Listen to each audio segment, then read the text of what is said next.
안녕하세요. 중년 스토리에 오신 것을 환영합니다. 우린 살아온 날만큼 이야기거리가 쌓이고 그 이야기들이 우리를 만들어갑니다. 오늘도 수고 많으셨습니다. 동영상 시청하시기 전에 구독, 좋아요, 알림 설정은 제작하는 저에게 큰 힘이 됩니다. 그럼 지금부터 출발합니다.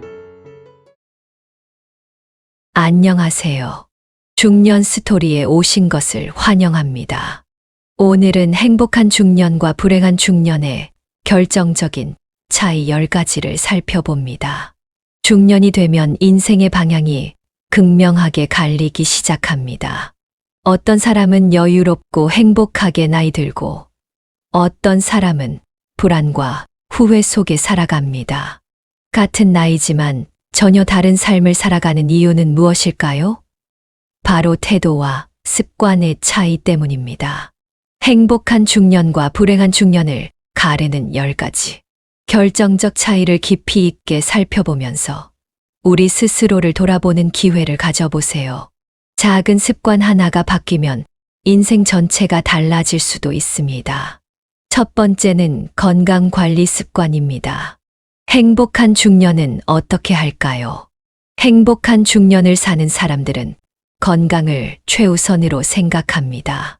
매일 일정 시간을 투자해 걷거나 가벼운 운동을 하며 자신의 몸 상태를 꾸준히 체크합니다. 아침에 일어나 스트레칭을 하며 하루를 시작하고 틈날 때마다 몸을 움직여 근력을 유지합니다. 식사도 철저하게 관리하여 채소와 단백질을 충분히 섭취하며 과식을 피하고 규칙적인 식습관을 유지합니다. 반면에 불행한 중년은 어떻게 할까요? 반면 불행한 중년을 사는 사람들은 건강을 뒷전으로 미룹니다. 나이가 들면 어쩔 수 없어라는 생각으로 몸을 관리하지 않고 점점 더 움직이지 않으려 합니다. 술과 기름진 음식을 즐기고 야식을 자주 먹으며 운동은커녕 걷는 것조차 귀찮아합니다. 몸이 조금이라도 불편하면 참고 방치하다가 큰 병으로 악화되는 경우가 많습니다. 두 번째는 경제적 준비입니다. 행복한 중년은 어떻게 할까요? 행복한 중년은 경제적 여유를 위해 미리미리 대비합니다. 젊을 때부터 꾸준히 저축하고 투자하며 은퇴 후를 대비한 재정 계획을 세웁니다. 과소비를 줄이고 꼭 필요한 곳에 돈을 씁니다. 단순히 돈을 모으는 것뿐만 아니라 자산을 관리하는 법을 배우고 재테크에도 관심을 기울입니다. 은퇴 후에도 할 수 있는 일을 찾아 추가적인 수입원을 만들어 놓습니다. 반면에 불행한 중년은 어떻게 할까요? 불행한 중년은 재정 관리에 무심합니다. 젊을 때는 나중에 벌면 되지라고 생각하며 돈을 흥청망청 쓰고, 중년이 되어서도 돈이야 벌면 되지라고 생각하며 소비를 멈추지 않습니다.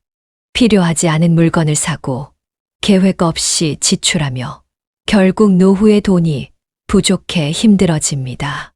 은퇴 후에도 경제적으로 불안해하며 남에게 의지하려 합니다. 세 번째는 배우자와의 관계입니다. 행복한 중년은 어떻게 할까요? 행복한 중년은 배우자와의 관계를 소중히 여깁니다. 오래 함께 했더라도 여전히 배우자를 존중하고 배려하며 함께 대화를 나누고 좋은 시간을 보내려 합니다. 가끔씩 손을 잡고 산책을 하거나 작은 선물을 주고받으며 사랑을 표현합니다. 서로의 의견을 존중하며 문제를 해결하려 노력합니다. 반면에 불행한 중년은 어떻게 할까요? 불행한 중년은 배우자와의 관계를 방치합니다. 결혼 생활이 오래될수록 대화가 줄어들고 서로에 대한 관심도 사라집니다. 서로를 당연하게 여기며 오랜 세월 동안 쌓인 불만을 해결하려 하지 않습니다. 결국 부부 사이에 냉기가 흐르며 각자의 삶을 따로 살게 됩니다. 네 번째는 자녀와의 관계입니다. 행복한 중년은 어떻게 할까요? 행복한 중년을 사는 사람들은 자녀를 독립된 인격체로 존중합니다. 자녀가 스스로 선택하고 성장할 수 있도록 응원하며 적절한 거리에서 지켜봐 줍니다. 필요할 때 조언을 해주지만 지나친 간섭은 하지 않습니다. 자녀와의 관계를 친구처럼 유지하며 함께 좋은 추억을 쌓아갑니다. 반면에 불행한 중년은 어떻게 할까요? 불행한 중년은 자녀에게 과도하게 집착하거나 간섭합니다. 자녀의 모든 일에 개입하고 자신의 뜻대로 움직이길 바랍니다. 심한 경우 자녀를 자신의 노후 보험처럼 생각하며 내가 너를 어떻게 키웠는데라는 말을 자주 합니다. 반대로 자녀와 소통을 아예 하지 않으며 거리감을 느끼기도 합니다. 5번째는 친구 관계입니다. 행복한 중년은 어떻게 할까요? 행복한 중년은 오랜 친구들과 꾸준한 관계를 유지하려 합니다. 젊었을 때 친했던 사람들과 주기적으로 연락하며 정기적으로 만남을 갖고 안부를 주고받습니다. 가까이 있는 친구뿐만 아니라 오랫동안 보지 못했던 친구들에게도 먼저 연락하며 인간관계를 소중히 여깁니다. 또한 새로운 친구를 사귀는 것에도 열린 마음을 가집니다. 취미 활동이나 동호회, 지역 모임 등에 적극적으로 참여하며 비슷한 관심사를 가진 사람들과 교류하는 것을 즐깁니다. 나이가 들어도 사회적 관계를 확장하며 타인과의 유대를 통해 삶의 활력을 얻습니다. 반면에 불행한 중년은 어떻게 할까요? 불행한 중년은 친구 관계를 점점 소홀히 합니다. 이 나이에 무슨 친구야? 다들 바쁘겠지.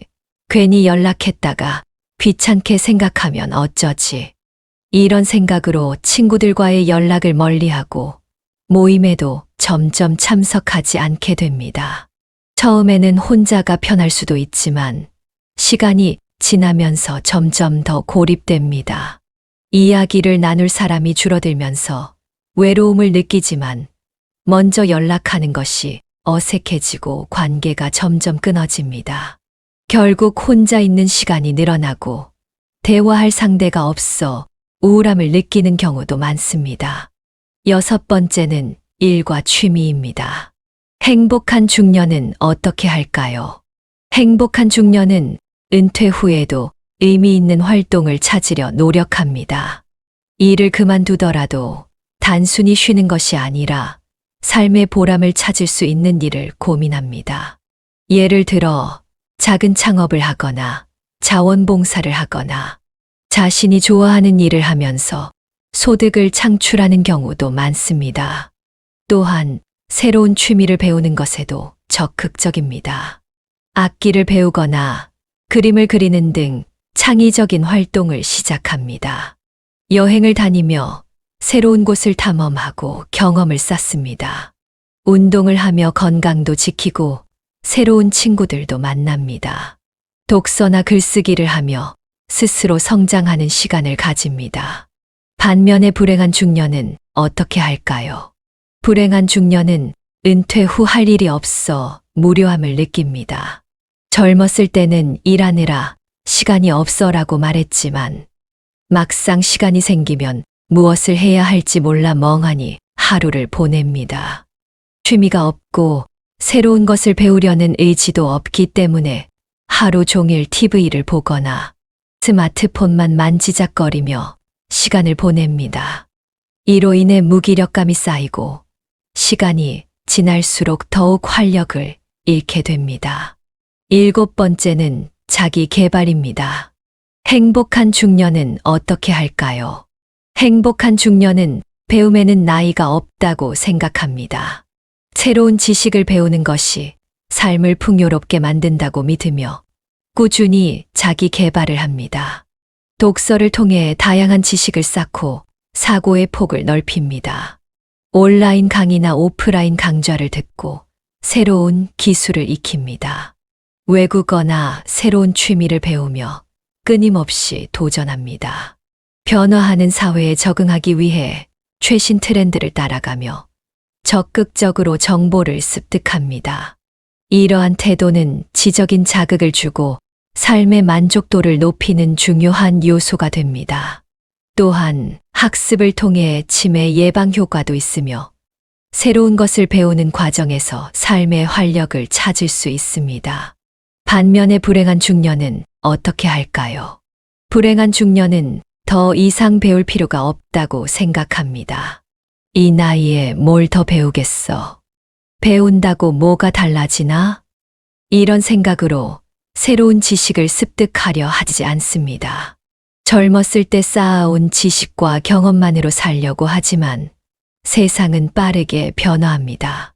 새로운 기술과 트렌드를 이해하지 못하면서 점점 사회와 멀어지고 고립감을 느끼게 됩니다. 8번째는 긍정적인 사고방식입니다. 행복한 중년은 어떻게 할까요? 행복한 중년은 어떤 상황에서도 긍정적인 면을 찾으려 합니다. 삶에서 크고 작은 문제가 생기더라도 이 또한 지나갈 것이다라는 마음으로 해결 방법을 찾으려 합니다. 실수를 해도 스스로를 비난하기보다는 배움을 얻으려고 합니다.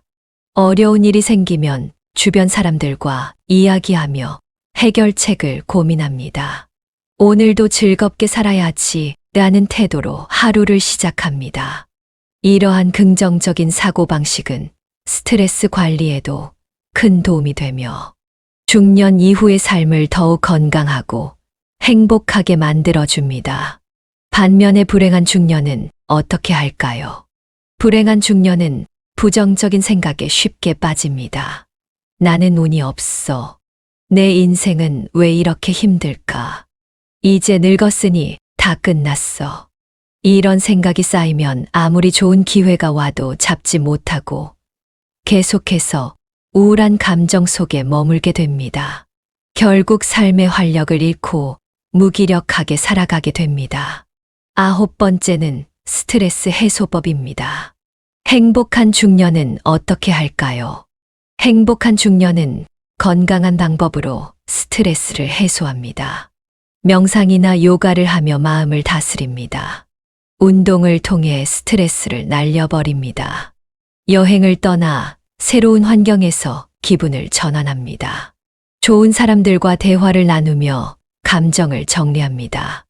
스트레스는 피할 수 없지만 어떻게 해소하느냐가 중년 이후의 삶을 결정짓는 중요한 요소가 됩니다. 반면에 불행한 중년은 어떻게 할까요? 불행한 중년은 스트레스를 해로운 방법으로 해소하려 합니다. 술과 흡연, 과식을 통해 순간적인 기분 전환을 시도합니다. 도박, 쇼핑 중독 같은 행동으로 스트레스를 풀려 합니다. 화를 참지 못하고 주변 사람들에게 감정을 쏟아냅니다. 이러한 행동들은 결국 건강을 해치고 인간관계를 악화시키며 더 큰 스트레스를 초래하게 됩니다. 마지막 10번째는 삶의 목표입니다.